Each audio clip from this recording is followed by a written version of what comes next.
Welcome to the Birch Bioinformatics System. My name is Brian Frostensky, and today I'll be taking you through the process of installing and updating Birch on a Linux system. Just a few things to know. You don't have to have root privileges or admin privileges to install Birch. Also, by convention, we install it in a directory called Birch in capital letters, although that could be anything.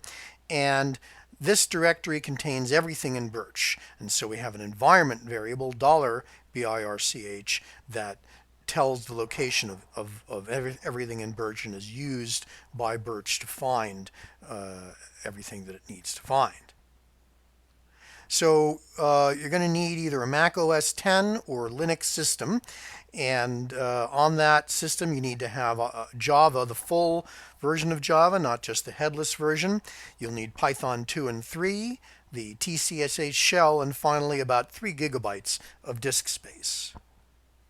So before we get on to installation, I want to give you a sense of what we're going to actually be installing when we install a Birch system.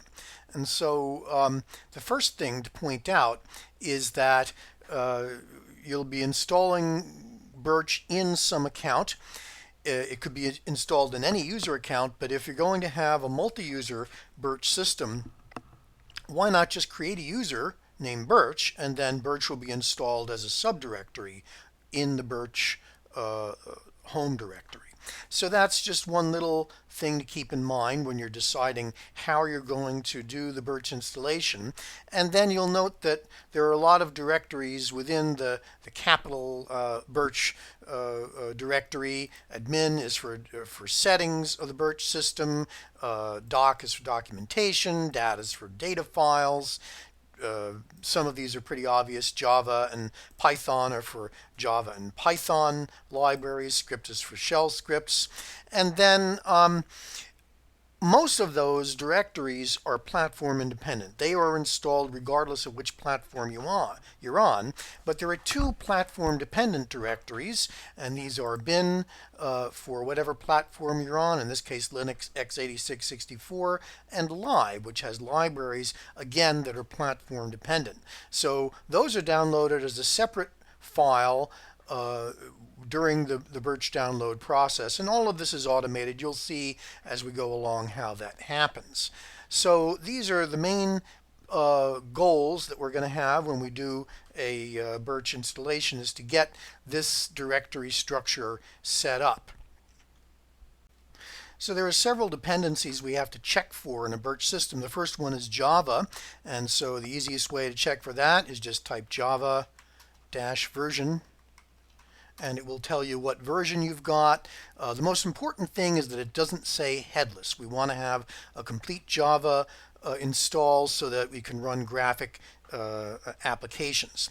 The next one is we have to check for Python, and that will be Python 2.7 in this case.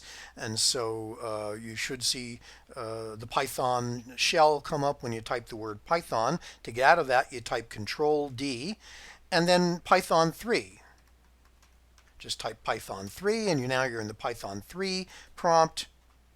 So all three of these things should be present. One more item we need is the TCSH shell. I'll just type which TCSH, and it shows me that the T shell is available. There are a few older scripts that we have that still need that shell. So if you have all of those things plus maybe about 3 gigabytes of free disk space, you should be ready to install a Birch system. So to install Birch, we go to the Birch website, which is at home.cc.umanitoba.ca/psgendb. So that's where you want to go for downloading Birch. And then if you go down to the Get Birch logo here, that moves you to the download page. And so the download page, by the way, has instructions for what we just did, checking for the different dependencies, as well as where to get the dependencies if you don't have them. So assuming that you've got all the dependencies, then we can proceed to part 2, which is downloading the Get Birch wizard, getbirch.jar, which is a Java jar file. Now, It varies from system to system how easy it is to launch a jar file. The most reliable way is just save it, and I'm going to save it to the downloads directory in this case, and then just launch the thing from the command line. So if I go to downloads, you'll see that we have our getbirch.jar, and now I'm going to launch it.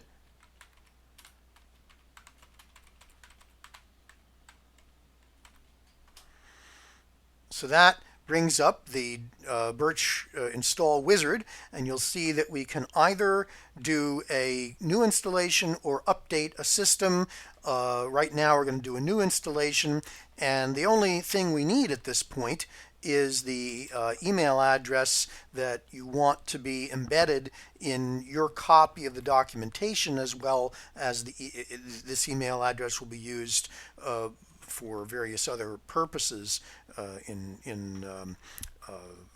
when things are notifying the Birch administrator, that kind of thing.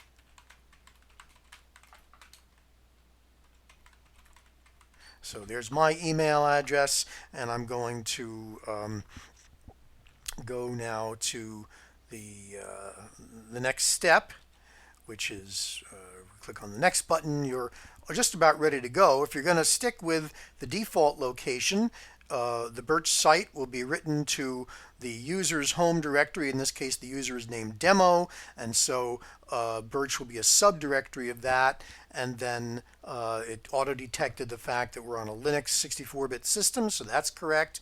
And just to show, there is an advanced install update menu that lets you, for example, if you wanted to get the latest development version or that kind of thing, but we'll stick with the current version. So I'm going to go back and just go with the default installation. So once I click on the finish button, it begins the installation. So you can see here that we're now downloading the framework, and so this will take a little while to do. So what I'm going to do then is come back when the framework and the binaries are pretty much done with being downloaded. So now we're just about done downloading the binaries, and the next step, as I've said, will be decompressing the framework and then decompressing the binaries and doing the configuration. So this really is a fairly quick thing. Usually in less than 5 minutes or so you can set up a complete Birch system. So as you can see, the names of the files are echoed to the screen as they get written out. So there are thousands of files here because we've got applications from many different third-party sources. There's the binaries now going to the being written out.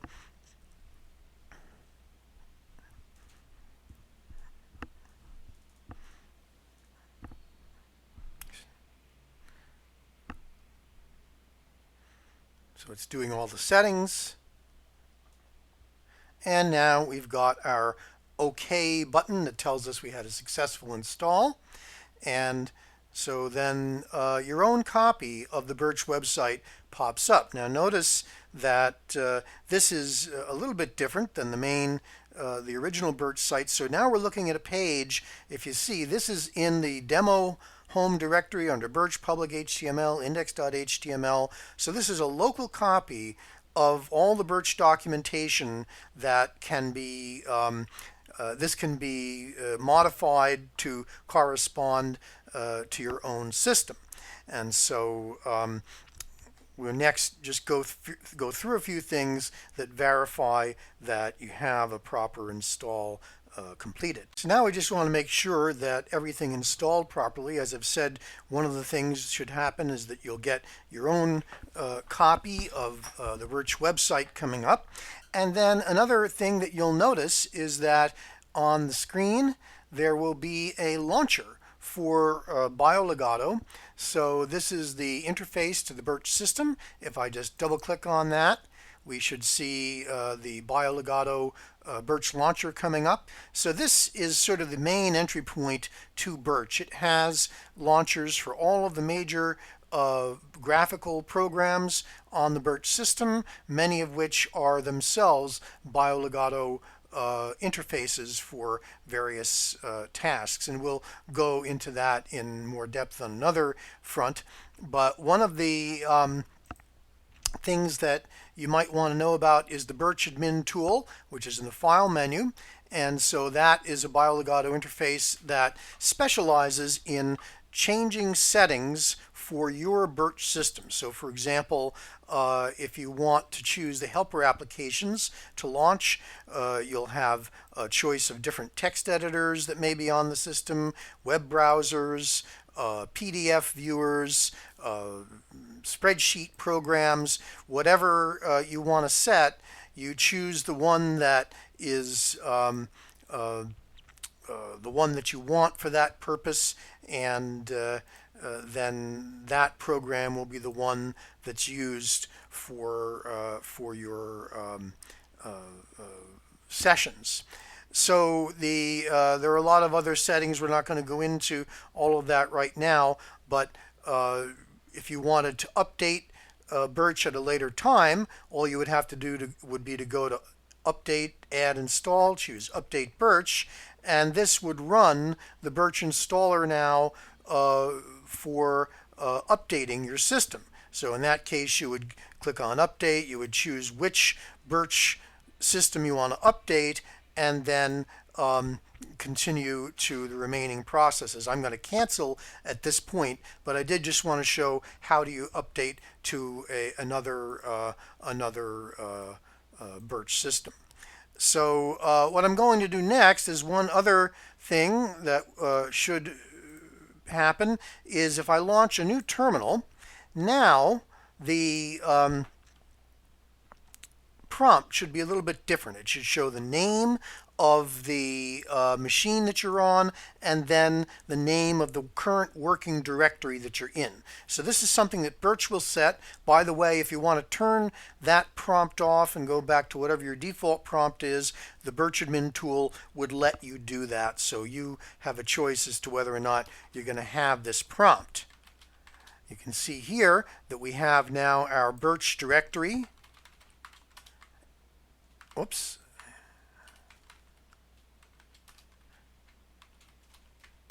And there are all of the directories that I was talking about earlier that constitute your Birch system. So if all of these things have been done, then you know that you've got a working Birch installation.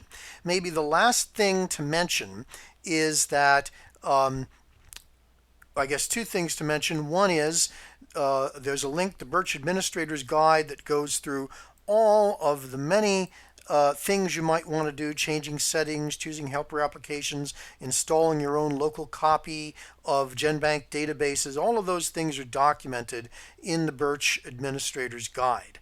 And then maybe the only other thing to mention is that the first time setup instructions are there for each user, and you should probably edit this page on your system. But the most important thing is that if other users are going to use your Birch site, then all they have to do is type this the path for this script, the new user script, and that will add Birch to their account as well. So every user would have to do that if you're running a multi-user system, but they only have to do it once, and then they're completely set up to use Birch. So at this point, you've now got a working Birch system, and you're ready to do some serious bioinformatics.